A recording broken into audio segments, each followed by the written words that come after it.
The year was 2347 when the first alien message reached Earth. It came from a civilization called the Dominion, a powerful alliance of 12 species that had ruled the Orion arm of the galaxy for over 50,000 years. They had conquered hundreds of worlds and enslaved countless species.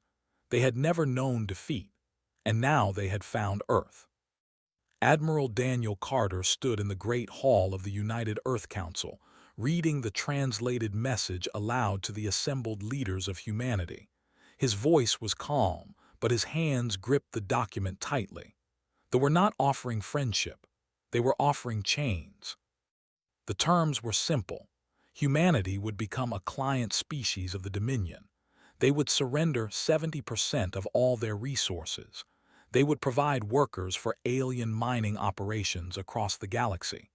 They would kneel before their new masters and be grateful for the privilege of serving them. Commander stood beside the Admiral. She had served with him for 15 years, through border conflicts and peacekeeping missions. She had never seen him look so angry. She had never felt so angry herself. The ambassador watched from across the room.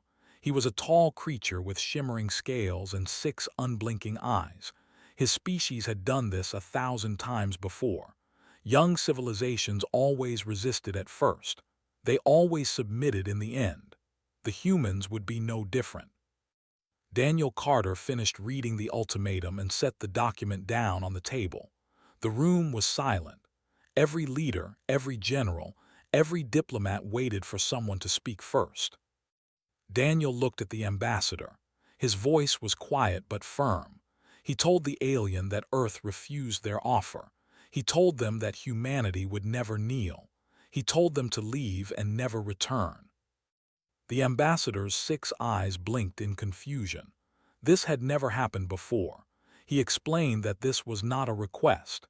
He explained that resistance was pointless. He explained that the Dominion had destroyed species far more powerful than humanity. Stepped forward. She looked the alien directly in his many eyes and told him that the answer was still no. She told him that humans would rather die free than live as slaves. She told him that if the Dominion wanted Earth, they would have to take it by force. 3 days later, the fleet arrived. 4,000 warships filled the sky above Earth. Each one was larger than anything humanity had ever built. Their weapons could crack continents. Their shields could withstand nuclear explosions. They were the most powerful military force the galaxy had ever known. The commander broadcast a final message to the planet below. Humanity had 12 hours to surrender. If they refused, their cities would burn, their people would die, their civilization would end. The people of Earth looked up at the alien armada blocking out the stars. Parents held their children close. Lovers said goodbye. Soldiers prepared for a battle they knew they could not win. But something strange happened in those 12 hours. Instead of panic, there was determination. Instead of despair, there was defiance. Humanity had faced extinction before. They had survived ice ages and plagues and wars that killed millions. They had nearly destroyed themselves with nuclear weapons and climate change. Each time, they had found a way to survive. General Cole commanded the United Earth Defense Force from a bunker deep beneath the Rocky Mountains. He was 60 years old and had spent his entire life preparing for wars that never came. Now the biggest war in human history was about to begin, and he was ready. He addressed his troops through a global broadcast. He told them that the enemy thought humans were weak. He told them that the enemy thought humans would break.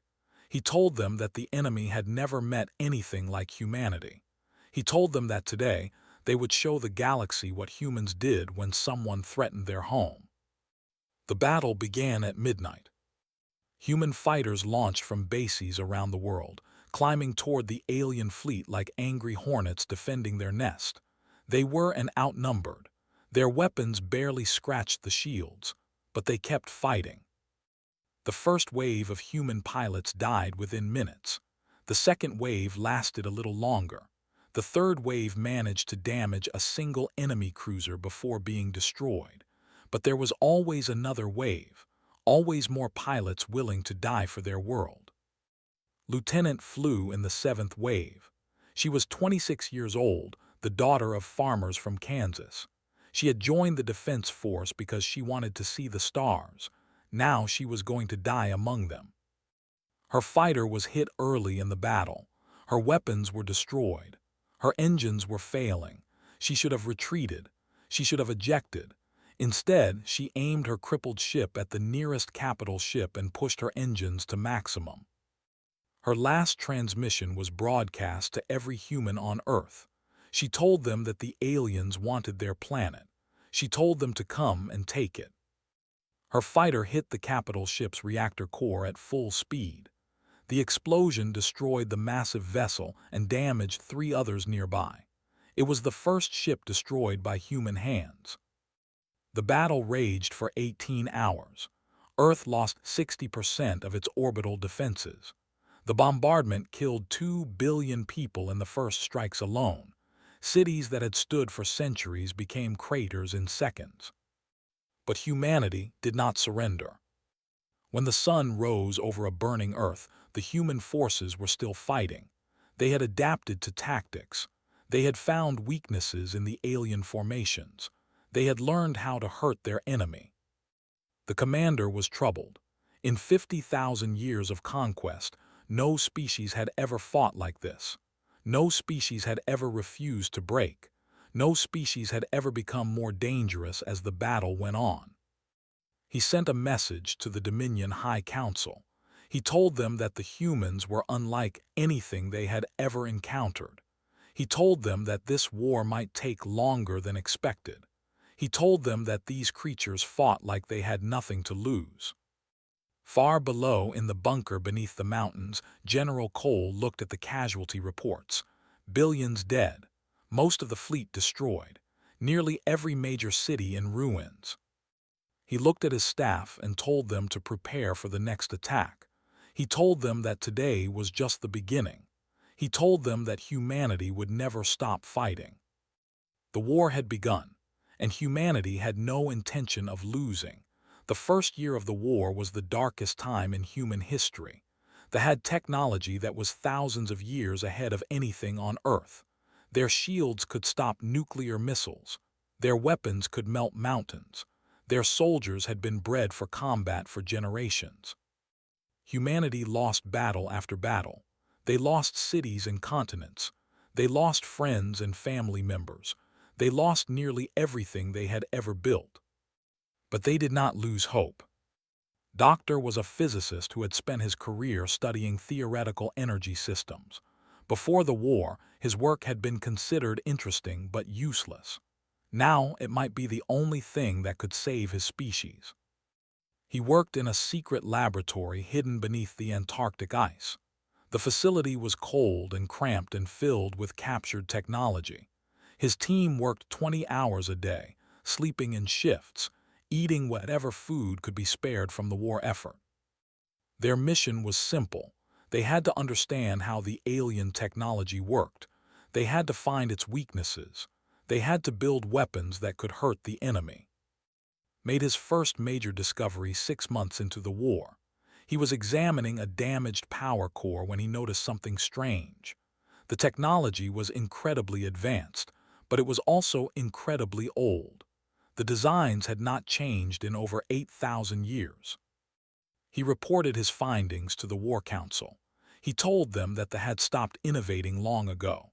They had found technology that worked and never bothered to improve it. They had grown lazy and complacent over of easy victories. Commander Price listened to the report with cold eyes. He had lost his wife and 2 daughters in the first bombardment.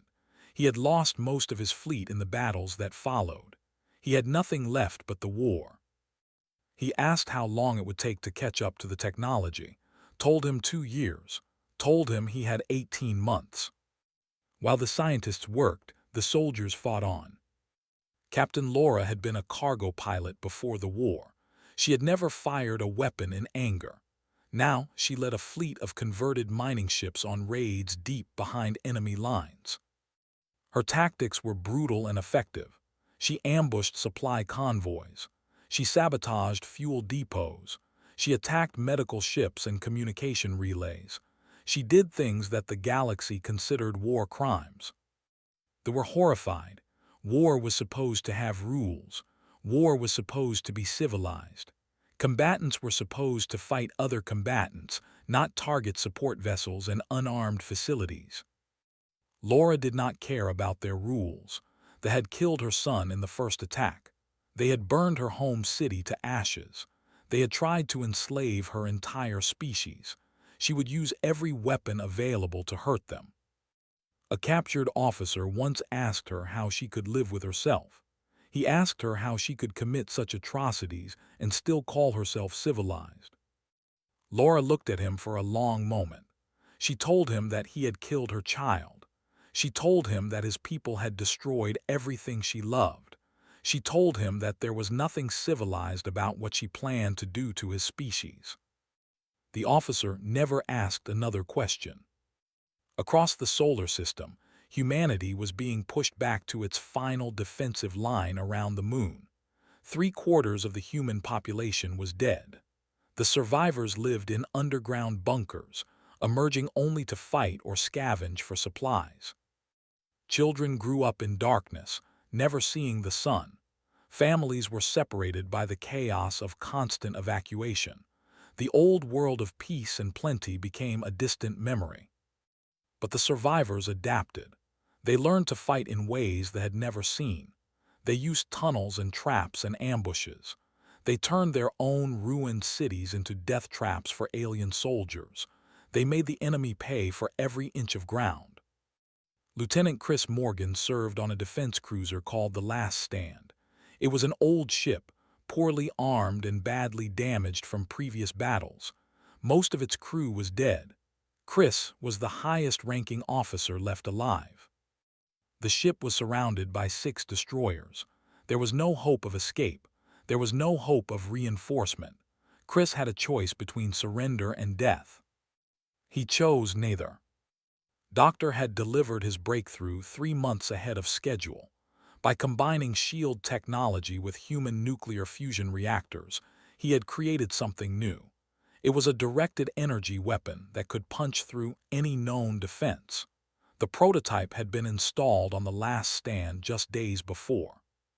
Chris targeted the lead destroyer and activated the weapon. The beam of concentrated energy cut through the alien shields like they were made of paper. It hit the destroyer's reactor core and triggered a chain reaction. The explosion was bright enough to be seen from Earth. Chris fired again and again. The ships tried to retreat, but they were too slow. Their shields were useless. Their weapons could not stop the human vessel. When it was over, all 6 destroyers were destroyed. The Last Stand was crippled beyond repair, but Chris Morgan was still alive. He sent a message to Earth before the life support failed. He told them that the new weapon worked. He told them that the enemy was scared. He told them to build more. Within a year, every human ship carried the new weapons. Factories worked around the clock to produce more vessels. Training programs pushed new pilots into combat faster than ever before. The tide of the war began to turn. They had expected a quick victory. They had expected humanity to surrender after the first few defeats. They had expected these primitive creatures to recognize the futility of resistance. Instead, they found themselves facing an enemy that grew stronger with every battle, an enemy that learned from every defeat, an enemy that used its own deaths as fuel for greater determination. General Cole watched the strategic displays in his bunker. For the first time since the war began, human forces were advancing instead of retreating. For the first time, the enemy was the one losing ground. He allowed himself a small smile. The war was far from over. Billions more would die before it ended, but humanity had survived the worst. Now it was time to make the regret ever finding Earth. The hunters had become the hunted, and humanity was just getting started. 5 years had passed since the first arrived at Earth. 5 years of blood and fire and endless death. 5 years that changed humanity forever. Admiral Cox stood on the bridge of the UES Retribution, the first dreadnought ever built by human hands. It was a massive ship, larger than anything in the old Earth fleet. Its hull was covered with weapons that could crack moons. Its engines could outrun any vessel.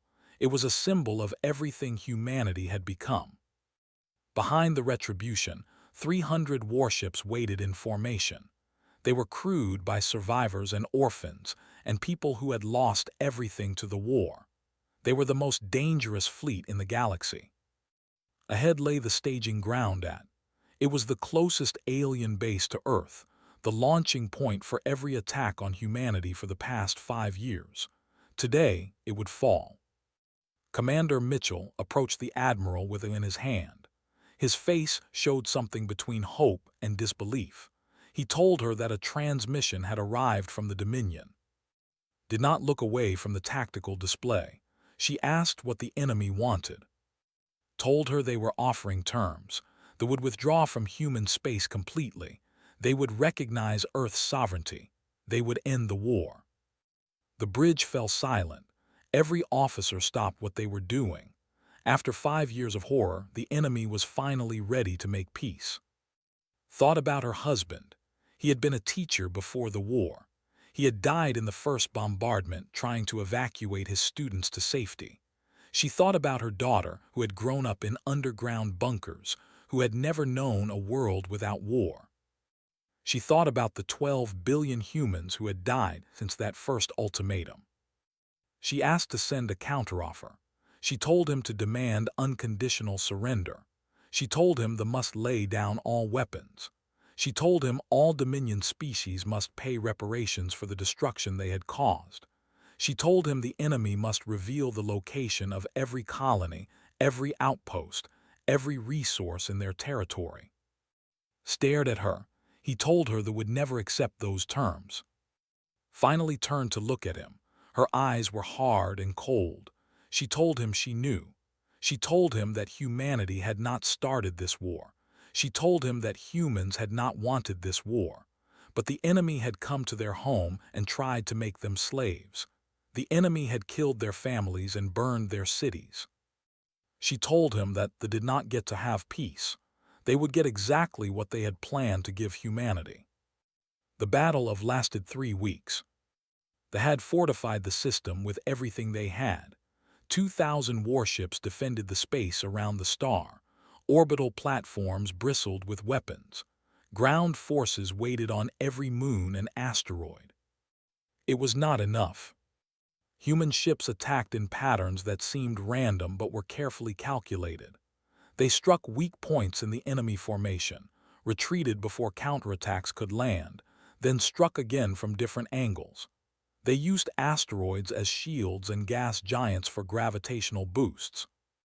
The commanders tried to adapt, but they were too slow. Their tactics had not changed in. They expected enemies to fight in predictable ways. Humans were anything but predictable. Captain Laura led her raider fleet against the enemy supply lines.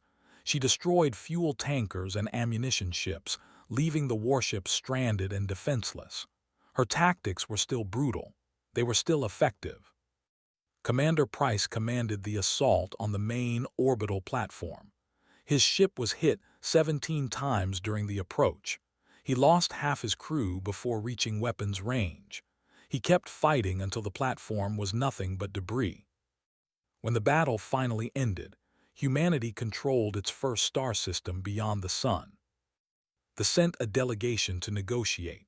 General Cole agreed to meet them on neutral ground, a small moon in the outer system. He arrived with a single escort, unarmed and unarmored. The leader was ancient, one of the oldest members of his species. He had overseen hundreds of conquests in his long life. He had never experienced defeat until now. He told that the Dominion was impressed.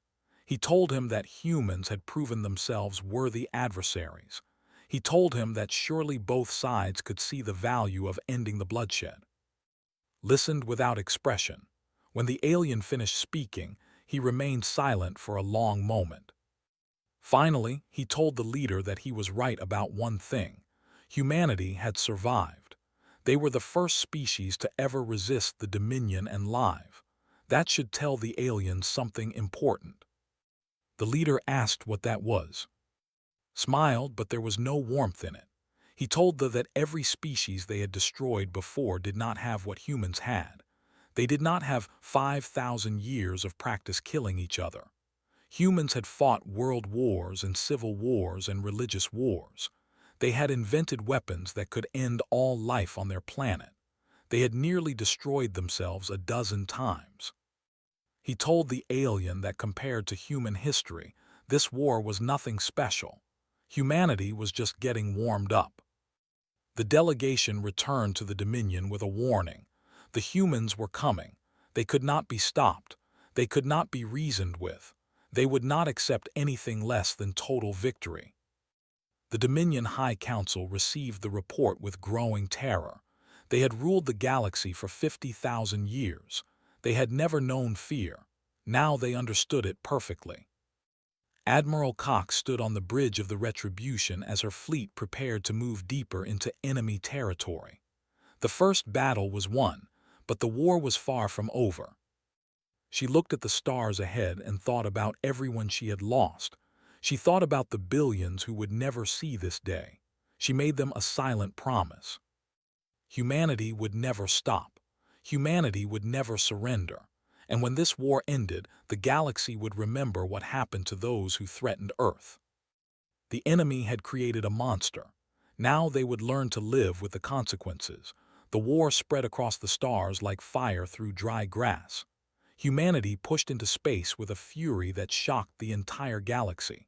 System after system fell to the human advance. Worlds that had been ruled by the Dominion for thousands of years now flew human flags. Captain Alex Porter led the assault on Prime, the capital world of the Dominion. It was the most heavily defended planet in the galaxy. Over 3,000 warships protected the skies above the alien. Ground forces numbered in the hundreds of millions. Defense platforms surrounded the planet in layers so thick that nothing should have been able to break through. Alex had less than 1,000 ships under his command. The odds were 3-1 against him.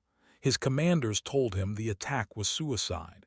His soldiers told him they were ready to die. He attacked anyway. The Battle of Prime became legendary across the galaxy.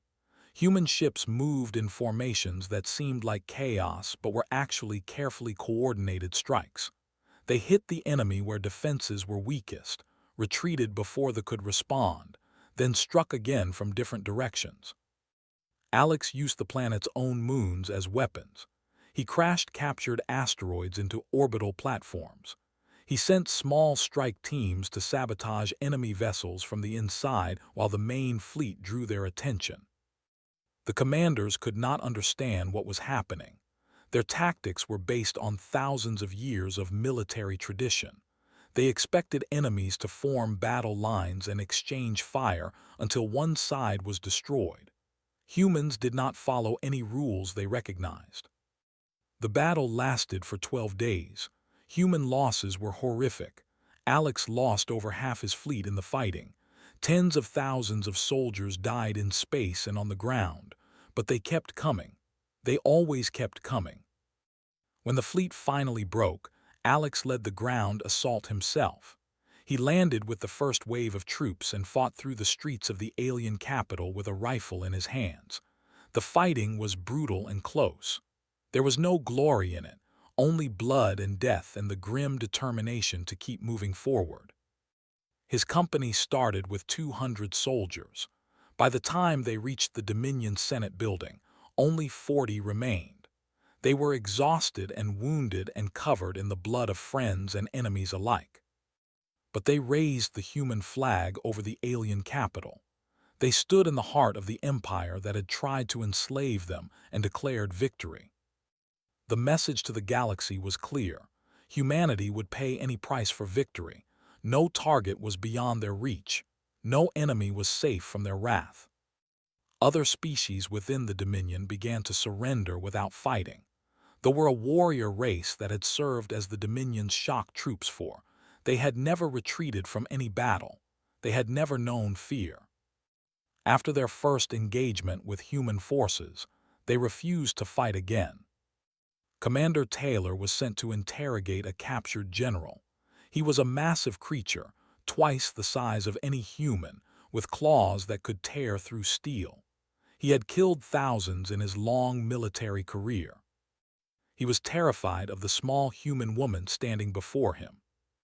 Asked him why his people had surrendered so quickly. She asked what the mighty warriors were afraid of. The general was silent for a long moment.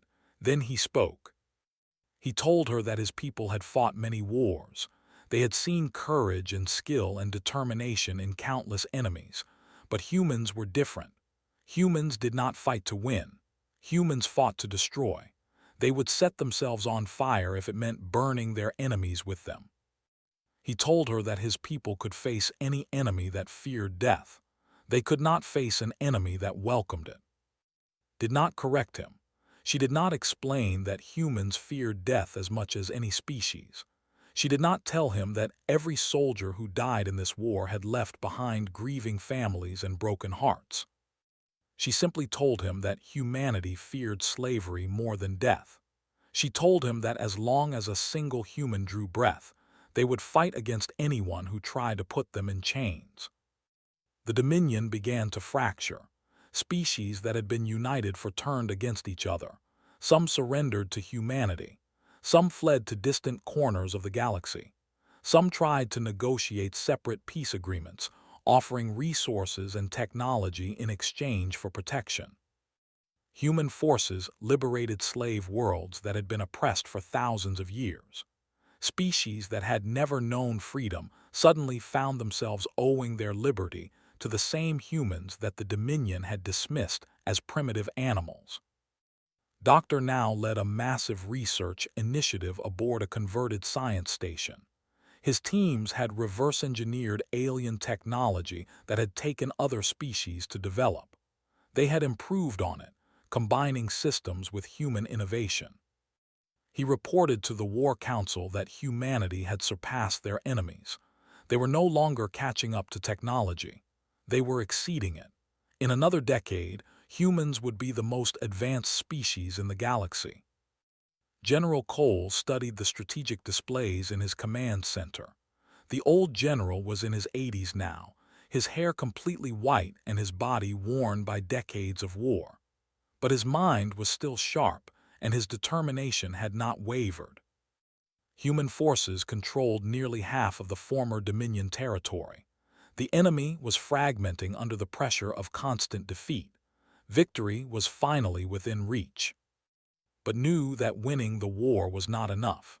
The Dominion had ruled for 50,000 years because every species in the galaxy feared them. If humanity simply replaced them as the dominant power, another enemy would eventually rise to challenge Earth. He gathered his most trusted advisors and told them what must happen next. Humanity could not just defeat the Dominion. They had to break it so completely that no one would ever threaten Earth again. They had to become something the galaxy would fear for to come. The final phase of the war began. It would be the most brutal yet.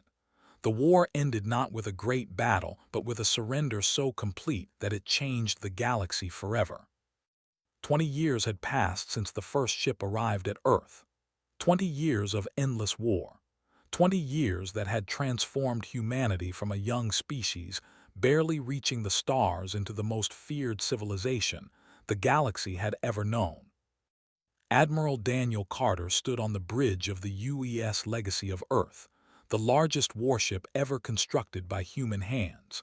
The vessel was built around the recovered reactor core of the very first ship that humans had destroyed.